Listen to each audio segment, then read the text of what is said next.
Okay, good afternoon, everybody. Thank you so much for coming, and welcome to the first CLTC lunch seminar of the fall semester. If you aren't familiar with CLTC, we are a research, education, and engagement center focused on the future of cybersecurity. We host events and educational programs just like this lunch seminar, aiming to be a neutral platform where representatives from nonprofits, governments, and academia can come together and collaborate on the future of cybersecurity issues. So we also fund a lot of interdisciplinary research on campus. We're actually in the middle of our 2019 RFP submission period. Not so much the middle. It actually, the submission date closes on the 29th, which is Monday. So we've got one more weekend to get any grant proposals in. If anyone in the room is interested in learning more about that or has any questions about our grant process, and Matt, right here in the back of the room in the Hawaiian shirt, he can answer any questions for you. But we'd love to speak to you about it. So today we're honored to have Dr. Herb Lin here to speak with us. Bit of a background, Dr. Lin is a senior research scholar for cyber policy and security at the Center for International Security and Cooperation, and a Hank J. Holland Fellow in cyber policy and security at the Hoover Institution, both located at Stanford. His research interests relate broadly to policy-related dimensions of cybersecurity and cyberspace, and he is particularly interested in and knowledgeable about the use of offensive operations in cyberspace, especially as instruments of national policy. So today he's speaking about some work in progress research regarding the elusive nature in managing the trade-offs between the societal demands for increased functionality and technology, as well as the imperative for robust cybersecurity.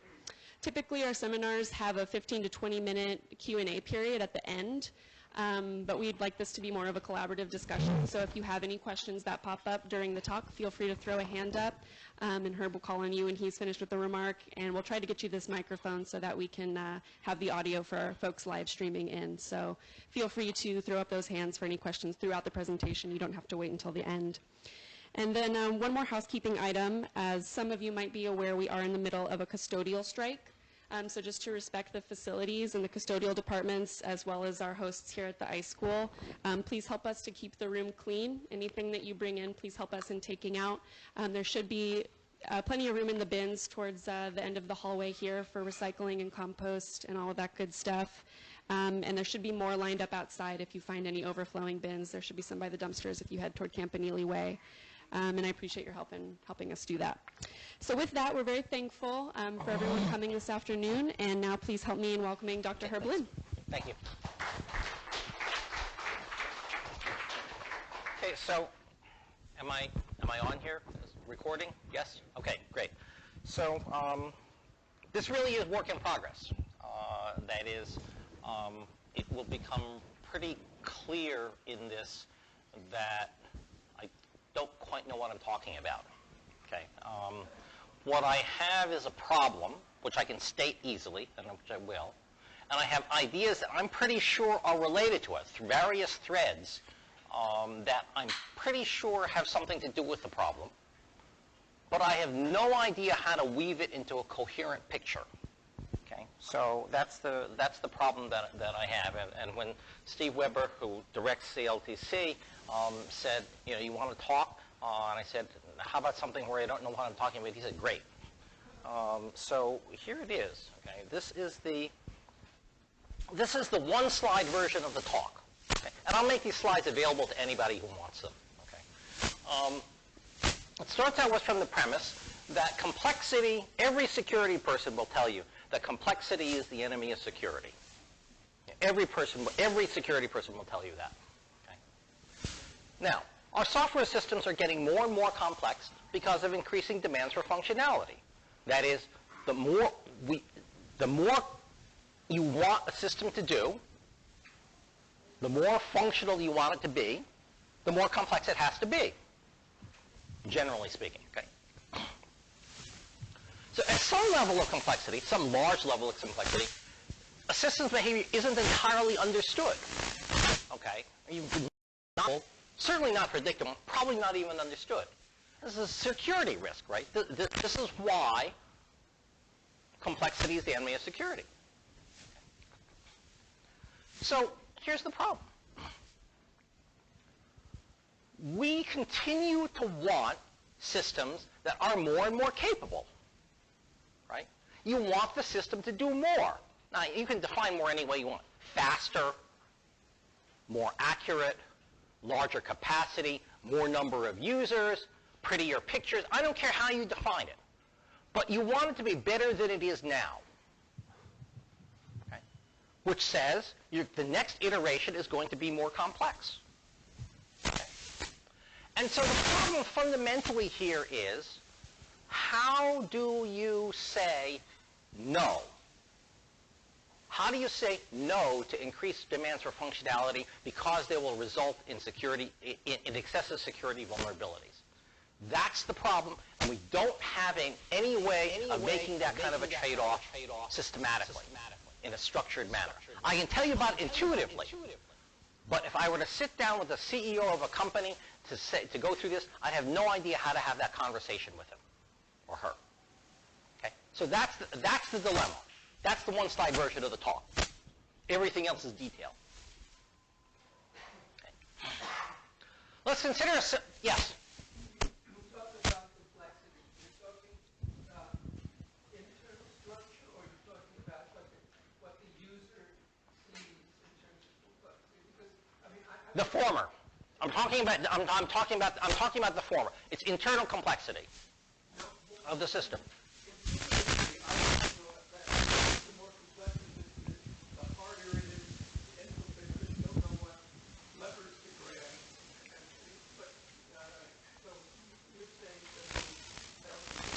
I'm saying that, okay, because the reason is that when a system is more complex, its behavior is less predictable. Okay? And I grant your point that, since it's more complex, you have no idea where to go in it. That's your point. And if you're a bad guy, how are you going to? But in principle, the bad guy has infinite time. Okay? He has lots of time to probe where the weaknesses are, and so on. And you don't. And he only has to be successful once. And you have to be successful every time. Okay. So all he has to find is one difficulty. Yeah.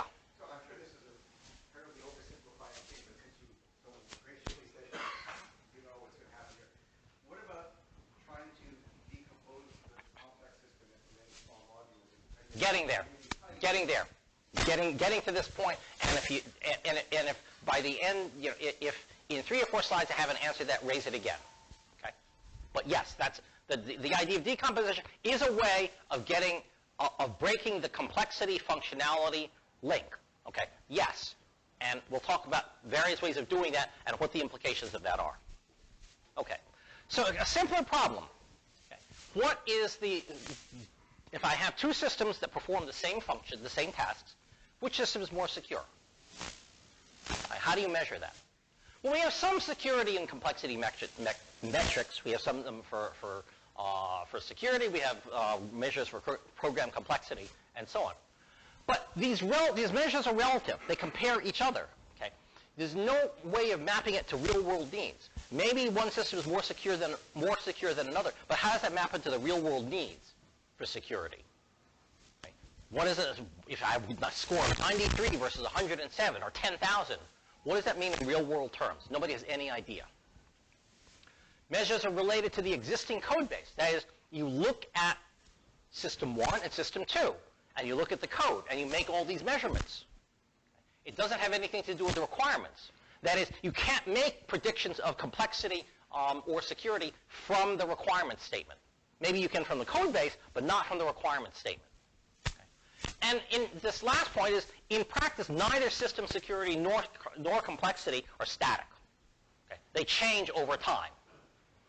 That's why you have build number 16409 for Windows and then 16410.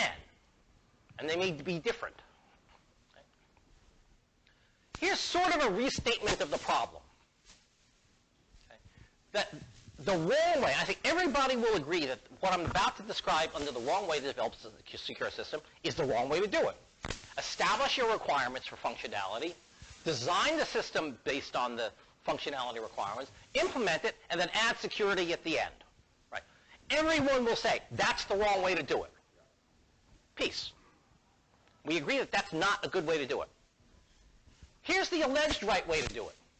Establish high-level requirements for system functionality, design the system securely based on established functionality requirements, And this is what you mean by baking in security from the start. Okay. And now implement the design, which has, by definition, security baked into it. But I want you to notice something here. System functionality is the boundary condition. That is, you establish the system requirements for functionality. And then you said, get the best security you can for that functionality. No trade-offs between functionality and security. You haven't made any trade-offs. So I assert that the real right way to do this is this last one. It's that you establish high-level performance requirements along with security requirements, and you make trade-offs. Because we don't know how to make any of those trade-offs. Yes, sir? So that one is The last one. anticipating because social. Of course. Yes. The point that, speak up for the tape. That's right. This point is a socio-political problem. Exactly the point. And I don't know how, I can't reduce that to anything, to any kind of a quantitative analysis that I know how to do. Okay. This idea of trading off performance requirements against security when necessary, I don't know what that means in practice in technical terms. I know what has to be done, but you're exactly right. It is a socio-political and socio-technical issue, not just a technical issue. That's your point, and you're absolutely right. Okay. So here are the threads that I'm going with this tapestry, with these, with this statement of the bottom. Here's the thing that I'm trying. I can explore some threads: the complexity, security linkage, complexity, functionality linkage, complexity and security, metrics, etc. Okay. A variety of things are there. I'll talk about all of these, okay, in a hand-waving kind of way, because I don't know any better how to do it in a hand-waving way. This thread 0. I made an assertion that somebody back here challenged, which was the right thing to do. Right? The assertion was that I claimed that functionality and complexity, and functionality were inherently linked. I made that claim. And it's not true locally, necessarily. Decomposing systems into parts is a way of managing complexity. You get more functionality out of that. High-level programming languages, compilers, give you a factor of 10 over low-level programming languages. Okay? So those of you who have ever programmed in assembler language, okay, or binary, I mean, I've done binary programming too, okay? That's a pain in the ass, right? And if I can go to a higher level language, I can get a huge amount of productivity out of that, and I can decrease the complexity of my work. Okay? So it's true that you can do this on a local scale. You can break that linkage. But I claim that the link is entirely true on a globally, on a long time scale. Okay? And the next curve I have to go through back and forth through this slide and the next slide. So let me point out the next slide in this, okay? This is a schematic relationship between complexity on the vertical axis and functionality on the horizontal axis. Okay. It says that, sort of generally, more functionality means more complex. That's sort of upper right-hand corner. I claim it's going to be superlinear, probably. I don't know that to be the case, but I think that that's right. And the fact that I've drawn it as a line probably isn't right either. It's probably a band. But never mind that. Okay. Let's assume there are two curves. Let's take this curve here, the top curve. I claim that if you take advantage of some programming technique, compilers, high-level languages, decomposition into parts, what happens is that you reduce the complexity for a given level of functionality, right? The complexity goes down, but you're at the same level of functionality. That's good. We want that to happen. That's a good thing. But then you're down here. Okay? And what happens then is that you have all of this interesting space on this side to increase functionality to go back up to the same level of complexity. So you eat up the gain that you had as the result of the reduction in complexity, and you go back up to the same level of complexity, because the question then changes. The question is, now, what functionality can you get at a given level of complexity? Because that's what you can manage. So that's why you come over here. That's this shift, and you go over here and you wind up back there again. So what's happened is that the curve has shifted downward. The curve shifts downward. But I don't know of any approach that will change the shape of the curve. That's my issue. I want to change the slope of the curve, and I don't know how to do that to make it a continuous. So I know how to move the curve up and down because of these one-time advances, and they're good. Don't get me wrong. They are good things to be able to do, but I don't know how to change the curve in general. Don't know how to reduce the strength of the link, don't know how to reduce the slope. There's no Moore's law for that, right? Moore's law will tell you that will predict the density of transistors on a chip as a function of time. Okay? That's an empirical result, and it's an economic rule, not a physics rule, not an engineering rule. Okay? No known approach. You can't even do Moore's law on this. Okay? And so the point is that if demands for functionality are unbounded, then any given advance only pushes out the timeline. Okay? That is, it shifts the curve downward. Now, what determines the shape of this curve? I believe speculation. Speculation here. Partly it has to do with human memory. Sure, I'm sure it's a psychological issue. Short-term memory, people can keep in mind 5 plus or minus 2 items in their head at the same time. You have to get the whole thing in your head, and so there's a level of abstraction, and you lose out. The more abstract you get, the more things you can keep in mind. But then again, you lose detail. Okay, and then the communications capacity of teams doing modules, they have to talk to each other, and you know that when you have to talk to each other, you always lose things. I mean, when I talk to myself, I lose things. If I'm trying to, if I'm developing a software module and I'm developing another one, I don't know about you, I forget what I did in the first case to some extent when I'm working on the third case. I don't remember. Okay, so there's communications difficulties there, even when you're in the same instantiation, the same physical body. But it's the me working on software, on module 1 versus module 7. Okay. So this is speculative. I think it has something to do with this, but I can't prove it. Next. Why is the appetite for functionality unlimited? Okay. This is a quote from Fred Brooks. Okay. The programmer, like the poet, works only slightly removed from pure thought stuff. He builds castles in the air, created by the exertion of the imagination. It's not constrained. It's not constrained by anything except your imagination. Constraint on objects is the laws of physics. The constraint on software is the imagination, which is essentially unlimited here. Moreover, the business model of technology companies these days depends on continuing innovation. Right? Nobody makes money by taking an existing product and making it smaller, more compact, and so on they release new features. If they don't release new features, they're dead in the water. Nobody will buy something that doesn't have new features. It may be that software as a service may change this. I don't know.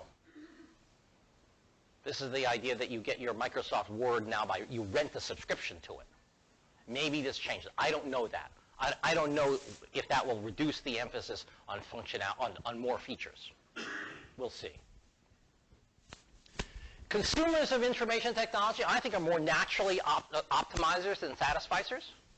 They always want something better. than what they've got now. There's always something wrong with this computer that I carry around with me, even though I would have killed to have it, 2 years ago. Right? There's always something wrong with it. I mean, I've had this guy, for what, 3 months. Okay, there's been at least once when I wanted to throw it out the window. Okay, 3 months. I want it to do better. Costs of increased functionality are driven by software. They're hidden by increases in hardware capability, right? The saying is that what Intel giveth in faster chips, Microsoft taketh away in software bloat.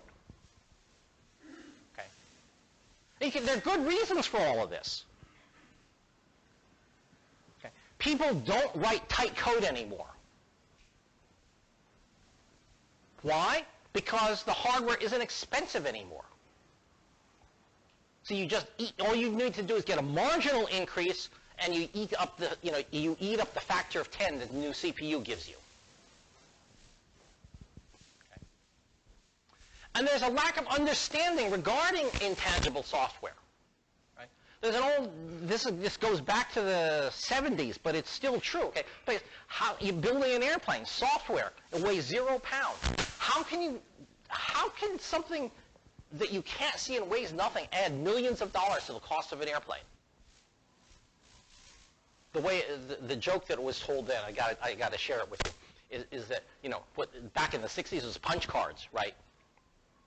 And the program, the program manager, acquisitions manager, came to the guy and said, "Look, software weighs 0 kilograms. What are you talking about?" He said, "Well, show me." Well, you showed him, he showed him, the stack of punch cards, right? You remember when programming was punch cards? Okay. He said, "Well, fine, just weigh the punch cards." Okay. He said, No, you don't understand. The software is in the holes. Right? You don't understand software. Okay. Thread 1, on complexity and security. In combat, every battle commander knows that the way, if you're attacking a front line, what you want to do is you want to attack in between the schemes of sector responsibility, where there's going to be confusion about who has responsibility for what. Okay. That's what happens when you get modules. Right? You get modules, there are more seams in between. There's more communication that has to go back and forth. You want to attack, the more APIs there are, the more subroutine calls there are and so on, the more places there are to do mischief. Okay. In healthcare, you do risk reduction, for example, by simplifying processes. You increase understanding of the part-whole relationship. These standard techniques. Everybody in healthcare quality improvement knows these techniques. Okay. It's still very hard. This is trying to drive home the idea that complexity and security here, complexity and reliability in the case that I'm talking about in healthcare, is a way of, you want to reduce the complexity, you get more security out of it. So that's a lesson that's well learned in healthcare. And hackers attack at the seams of a system in the same way. People, processes, technology interfaces. I'm a former hacker. That's what I did. Okay. For example, complex access policies allow for exceptions. They have to. There will be a general in, commanding a division who tells his IT guy, "I don't care what you say. I want to be able to communicate with my daughter in college on my email system, and your job is to make it happen." What does he do? He does something to make it happen and creates a hole in the security system. People deploy firewalls now with hundreds of thousands of rules. Why? Because over time, there have been more and more needs, and they're only added to. The set of rules never gets any smaller. Can close the door, that would be great. And why? Because they're never subtracted them because you're afraid you might break something. A well-known phenomenon. Okay.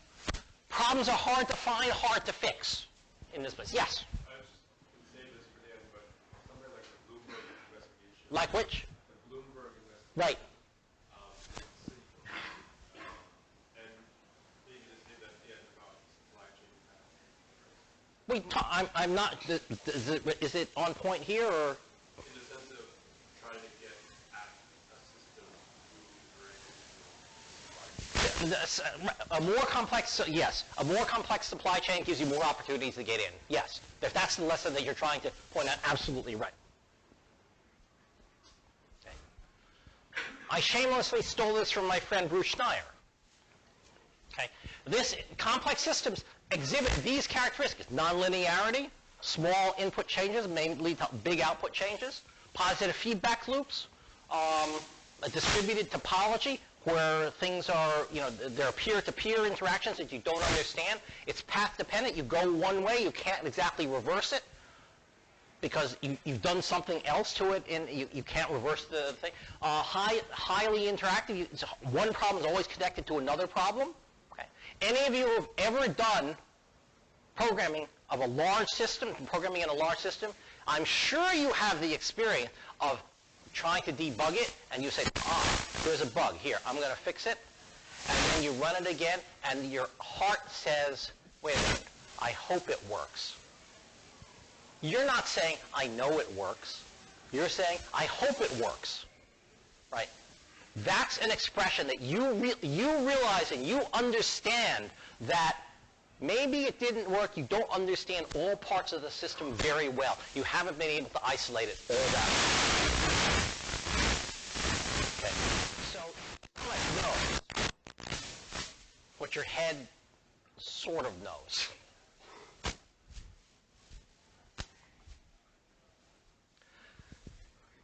I claim there is a complexity security trade-off. As complexity goes up, security goes down. That was my original assertion. Of course, it is possible to have a system that's low security and low complexity. Of course that's possible, right? That's down here.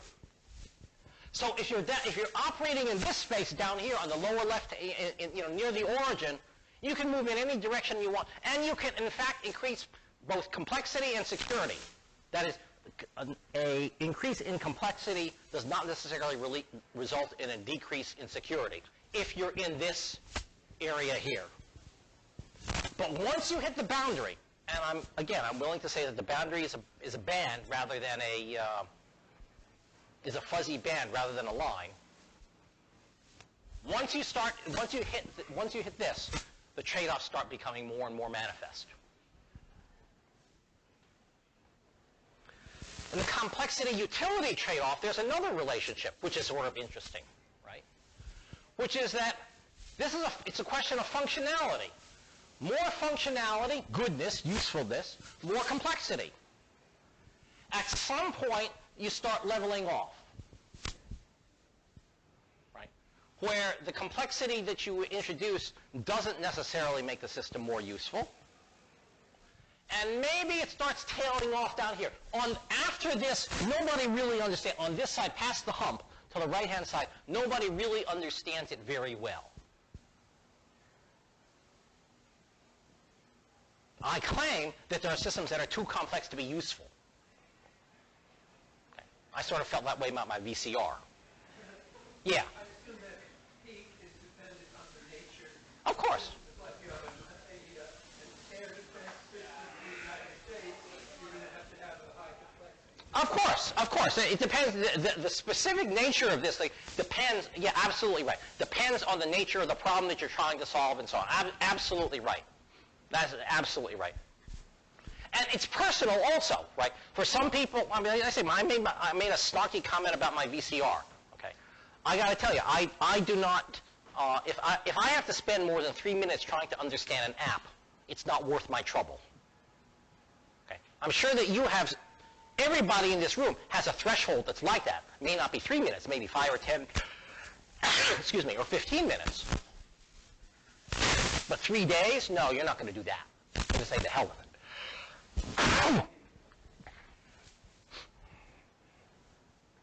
Metrics, lack thereof, really. Nobody understands having good metrics or complexity. Lines of code, okay? Control flow, interface complexity, data complexity. You know, there's a lot of literature on this, but it's all code-based. That's the point. It's based on code. Security metrics, okay? They're process metrics, they're people metrics, they're network security metrics. These are all mostly input metrics, not output or outcome metrics. Okay? So we have no way to predict from a general and incomplete requirement statement. It has to be incomplete because it is, because why? Because we acknowledge that you always want more and the requirements are always changing. That means it couldn't have been complete. So there's no way to predict. System fail. I want to talk about the relationship between security and reliability for a minute. The relationship, there's system malfunction. System failure is malfunction due to error or weakness in the design, implementation, or operation of a system. I say it's a security failure if its system is caused by malicious, unauthorized access, and it's a reliability failure otherwise. That seems to be a reasonable way of thinking about it. I'm not quite sure what to do with that, but there's a lot of people who've studied reliability engineering. Okay. You can think about it as the difference between, I mean, you want the system to be both secure and reliable. You can think of security as doing the right thing and reliability as doing the thing right. Right?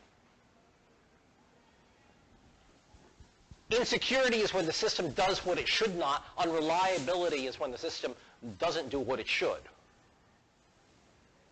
I think somehow those ideas are tied up in this. How, in detail, I'm not sure.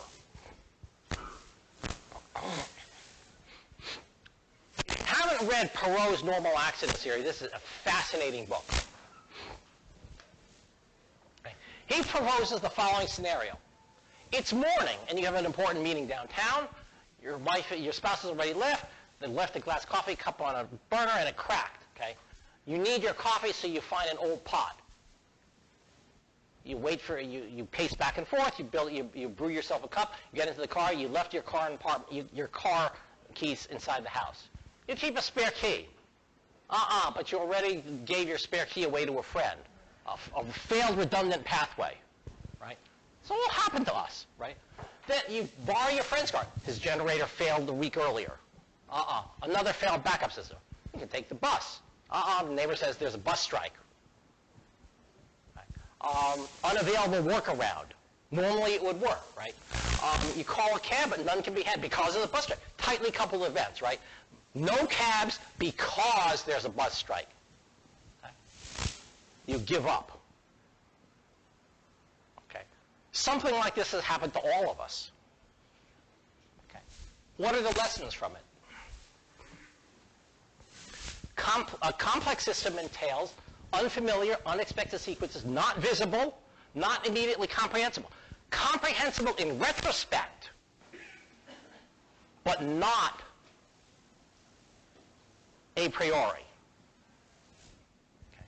Design loops include, design includes branching, feedback loops, and so on, some of which you don't know about. Okay. And there's opportunities for failures to jump across boundaries. When it's tightly coupled, this is Perot's main lesson in studying tightly coupled systems. It has time-dependent processes that can't wait. There's only one path to a successful outcome. There's no slack in the system, no time for human intervention. That characterizes a lot of the stuff that we try to build today. Failures are inevitable in this. Security failures are inevitable in this. This mission was simple, attend the meeting, right? But deviations from the straightforward process cause problems. Failure in one part causes failure in another entirely different part of the system. cascading failures that spin out of control, that you can't, so the advice that everybody gives you in designing complex systems is avoid common mode failures. It's great advice, and everybody tries to do that. And you're better off asking the question than if you don't ask the question.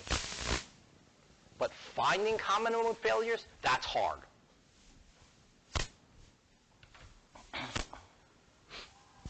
Thread 5. These are some aspects of software engineering practice. Okay. There are different methodologies. Maybe you've heard of the waterfall model, where you specify the requirements for functionality right up front, specify all of them, and you design your system top-down based on those requirements. This is impractical for large systems because the requirements evolve. In practice, all small systems operate,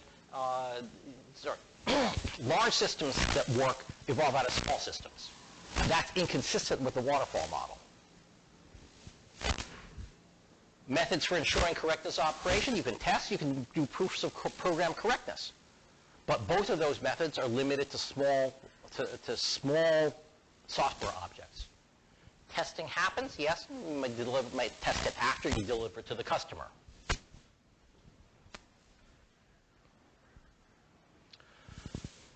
Some cultural and organizational dimensions of security. In product development, performance requirements are set by somebody who doesn't know anything about technology. He says, I see an opportunity. The implementers are the guys with the CS expertise. There's a disconnect between those two groups often. How do you get those two to talk to each other in a meaningful way? Life cycle is not the responsibility of any one person. Right? So I may design a system easy to implement but hard to maintain. I don't know about you, many of my programs are still like that.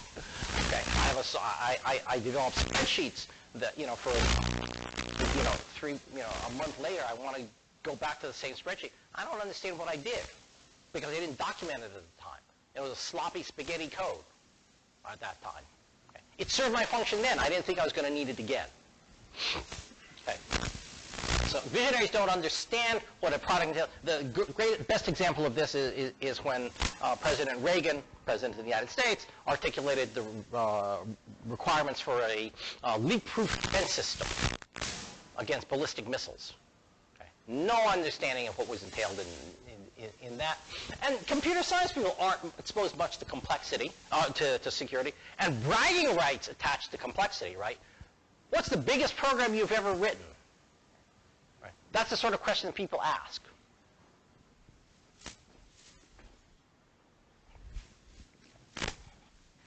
If there's no natural constraint on the complexity that we're demanding, what might be some unnatural constraints? I mean, in the physical world, and this insight actually comes from Steve, we don't make artifacts whose performance is constrained only by the laws of physics. If we did, we'd have cars that go, several hundred miles an hour. And you can get them, but they don't drive on our streets. What prevents them from driving at 700 miles an hour on our streets? Law, infrastructure, practice. Those aren't the laws of physics. Okay? And so the interesting question is, what might, and economics, right? So that's not a law of physics either. So what might work in the cyber world? My answer to that, the only thing I can come up with there is liability. Okay. I hate this answer. But imposing liability for security flaws may be the only way to get people up front to pay attention to security as a countervailing force on increased functionality. It'll at least focus their attention. They still won't know how to do it. That's why I'm here. I want to get ideas on how to do it. It will slow down innovation, and others will fill the innovation gap. And so you'll be producing more secure stuff that's more secure, but less innovative, and others will fill the innovation gap, and you'll lose that battle, but you will have more secure products. Maybe that trade-off is worth it, and maybe it isn't.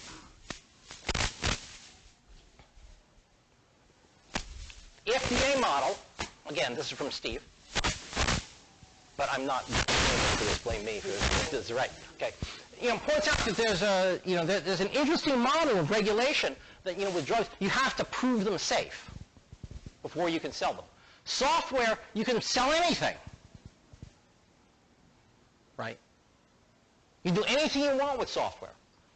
FDA is slowly accepting greater risk in their process. Maybe law will embrace greater constraints on the on information technology in the coming tech winter, right? The tech winter being the fact that IT is becoming, is no longer the golden boy of the world anymore. It has all sorts of bad effects on the world. Okay, it's not just an unalloyed force for good.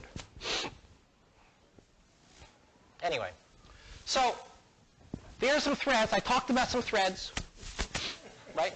I have no idea how to get to that beautiful painting on the right, which is a silk thread, which is a Chinese silk thread painting of birds and, tapestry of birds and trees and such. Okay.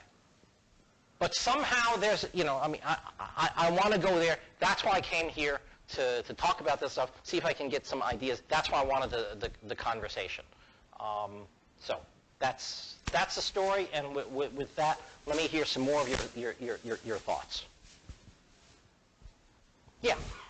So I'm curious because of what you're describing about complex systems and failures. So Yeah. drawing from other parts of engineering, such as design systems, where especially embedded systems, a medical practitioner, you can't do a lot of assuming the right path will occur. Instead, analysis is assuming that all fail states will occur, and instead trying to ensure soft fails. So there is more consideration of what are your preferences for soft fails, assuming that failures will inevitably occur, and then thus using corporate detection and corporate Microphone there. Oh, I'm sorry.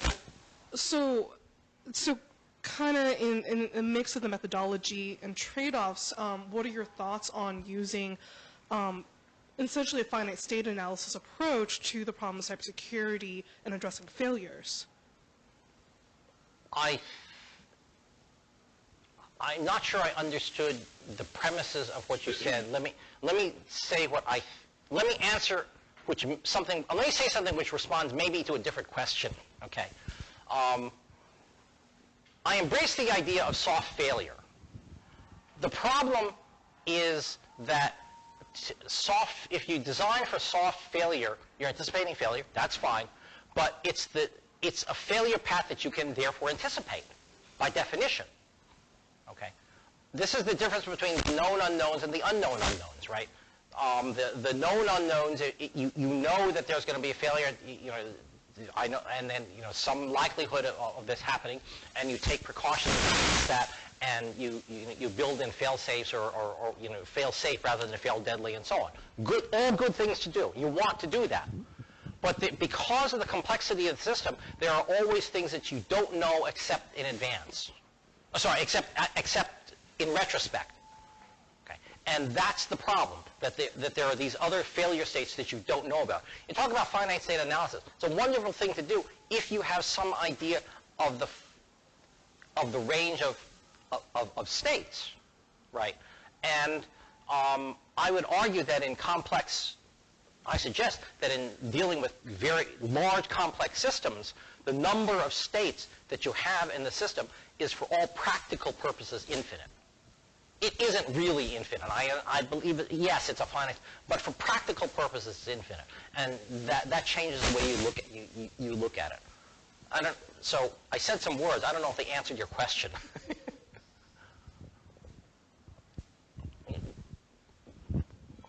So I guess my thought was less so yes, I guess I framed it as using a finite state analysis, but it's more so thinking kind of like in traffic, like modeling traffic also has a similar problem of it's very easy to become infinite scalable of like how they all interact. Right. So in there, so I was thinking more so from the embedded system theory of leveraging what is your kind of like modeling it off of the human expectations and then constraining your state machine in finite states to human expectations. So sure, there might be an infinite amount of possible states, but there are states where we consider all of these failures, and in So we're able to say, okay, well, if it's data and it fails, it cannot include their personal data, or and like you can kind of. It's easy to state. It's easy to say what you just said. To state what you said as a requirement. It's hard to guarantee that. That's my problem. Okay. So I agree with you. You want to be able to say that, and you're better off for saying that, you know, if it fails in this way, that it doesn't reveal personal data or whatever. That's a good thing to be able to say. Better to be able to say that than not say that. But guaranteeing that in practice, you can only cover the known possibilities.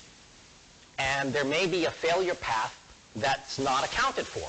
The hacker that comes in, the unauthorized user that you've compromised, that you blackmailed, or something like that, who's a partner. I mean, that's the sort of thing that I mean.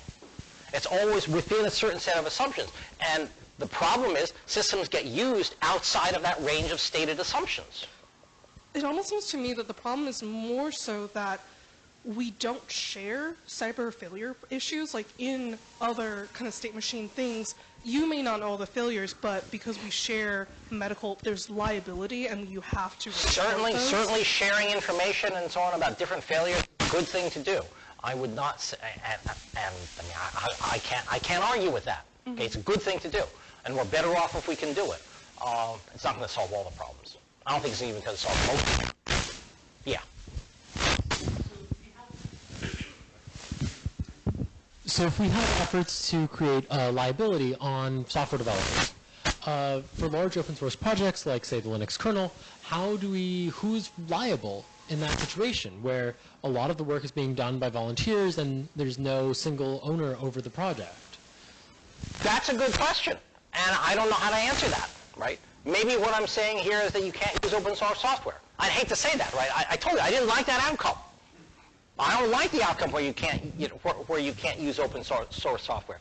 But maybe, but another possibility is maybe the people who have liability, the people who decided to use the open source software, they get the liability. I mean, somebody made a decision to go to Linux versus Windows, okay? And there are consequences to that. Somebody has to bear those consequences. Maybe that's the answer. I don't. It's not a very satisfying answer, but that's one attempt. Over here. I had a thought about that, which is as an alternative to liability, is it's what we do for other consumer protection issues, where you can develop metrics, you can rate the product, and then you can say this operating system gets a B- and this one gets a B+, and it creates a market force for making it. Yes. And that would, at that point when I talked about relative metrics rather than absolute metrics, I agree. B+ is better than C- on security. That I may be able to do that, but I have no idea to know whether or not B+ or C-, B- or C+ is adequate for my needs.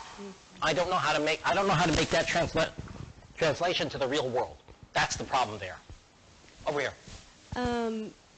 This may be too simplistic, but the idea, you were saying that you were unsatisfied with liability as, stopper, like... I hate the idea of liability because of its impact on innovation. Right. But I don't know how to get around the problem. So would another, and this may be a little bit simplistic, but would another option be diversity? So, for example, if you have a more diverse group of people who are making decisions, who have got different weights, because what it seemed like your slides surfaced is the socio-political problem of the functionality and the security as a trade-off. Because I can know that Facebook is a pit of vipers and, that my information may be used for different purposes, but I don't care because I can talk to my mom in Vancouver. So I guess what I'm saying is, if you have a diversity of input and are forced to kind of have a consensus with the design, you have potential pathways that are breakable for resolution and for saying like, well, that works for you because it's easy for you to contact your granddaughter, but, the trade-off is it's bad for teenagers or something like that. I mean, Is that just too simplistic and? No, absolutely not at all. So let me go back to this slide. Piece. I mean, what you're talking about is in this box, in this last box, right? You want to make trade-offs, right? You need more people in the room who argue that security is a trade-off. Okay, exactly the thing. I mean, you were saying, yes, it's good for you to be able to talk to your mom, okay, but you should have to enter a password to do it. Okay, I mean, or what have you. I mean, that's just a random example, right? You need people in the room who will argue the security view, and you have to say that you have to have people who are going to enforce the trade-offs. And yes, that is a diversity issue. I hadn't thought of it in those terms, but yes, it's a diversity issue in the sense that you need more voices. Fine. Yes. If they're the same, if they're different, more voices, they're all saying the same thing. That's just louder. I'm sorry. I have to play timekeeper, and we are right at 1 o'clock, and I have to respect other people's schedules and the schedule of the room. But I saw a few more hands up. If Herb's willing, I'm absolutely willing. Stick around after the talk. But we wanted to give a group round of applause. Thank you so much for speaking with us today. So if you can keep the recording going, and if we can keep the room, if you have to leave, leave. I won't be insulted. But go for it. My comment is that you come back to this slide. Right. Because I'm speaking of some of the assumptions you have right away. For example, when you have in-house built software, that will take that right path. Right. I'm sorry. If you have say again. If you have built software. In-house software, it does what? I'm sorry. Take that path there. Which path? The last one, the real right way. Okay, right. Yeah. But, so when you talk about commercial off-the-shelf software, then that may go through those issues you're talking about. So the okay. So is that if you're building in-house, you have more control. Yes, I think that's right. If you build it in-house, that's correct. If you build it in-house, you at least have a way of specifying the requirements more completely and getting them all discussed. Whereas, absolutely right. Yes, I agree with that. Yeah, so those are something I'm saying maybe you should have some assumptions at the very beginning. Okay, fair enough. Fair enough. Over here. Yeah, you. Right. Great. I think the sort of ecosystem you paint, I don't think there are too many ways out of your world. But I think that one thing that I see in the space I work on is a growing proliferation of secure computing environments for research.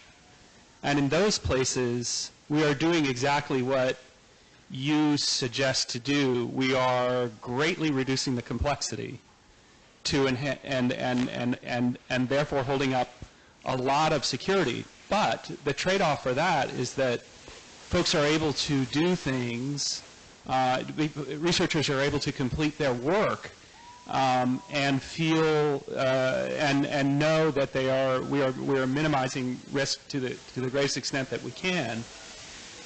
And it's making an impact. I mean, the result is that it doesn't have this sort of growing functionality, but people are figuring out things in genomics that they didn't know before, and they're doing it in a safer way. So maybe, you're going to have systems that have this growing sort of cascading functionality, but maybe while that's happening, we'll have a proliferation of systems, more systems that we're willing to make that trade-off.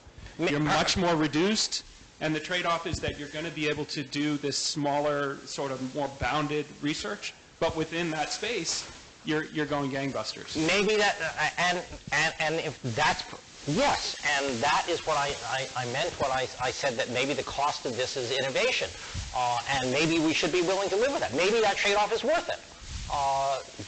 But the problem here is that I'm not privy, if I'm sitting in on the of how you design the software requirements, you said you're getting more and more simple and so on.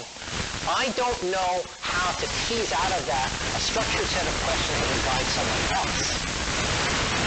The way you describe it happens, you tell me, I don't know the community, is that somebody says, you know, we don't need all this shit. We'll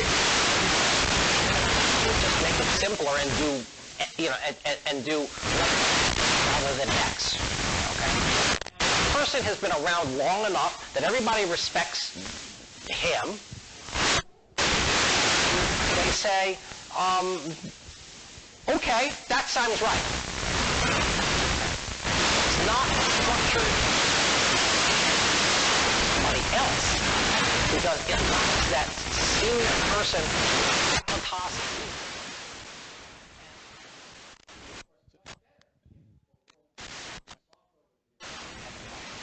Companies whose CEOs theory. You can then